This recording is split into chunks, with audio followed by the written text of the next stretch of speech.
এই টাস্কে আমরা একটি পুশ বাটন দিয়ে একটি এলইডি কন্ট্রোল করেছি। লজিক খুবই সোজা। বাটনটি চাপা থাকলে এলইডিটি জ্বলবে এবং ছেড়ে দিলে নিভে যাবে। সার্কিটে পুশ বাটনটির ডিজিটাল পিন 2তে এবং লেডের অ্যানোড প্রান্তটি ডিজিটাল পিন 13-এ যুক্ত রয়েছে। এখানে কোডের পিন মোড দিয়ে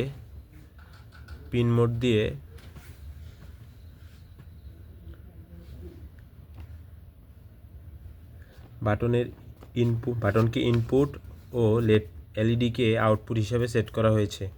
লুপ ফাংশনের ভেতরে ডিজিটাল রেড বাটন পিন দিয়ে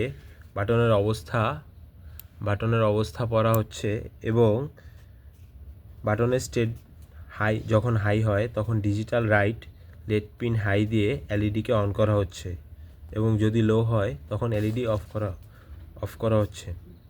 মানে আরডিনো রিয়েল টাইমে বাটনের অবস্থা দেখে সিদ্ধান্ত নিচ্ছে এলইডি জ্বলবে নাকি নিভবে।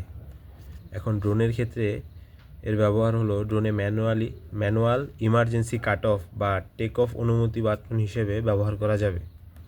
আর কিছু বাস্তব উদাহরণ চিন্তা করলে ডোরবেল, ইমার্জেন্সি সুইচ, একটা খেলনার অন অফ বাটন, এগুলো নিয়ে কাজ করা যাবে।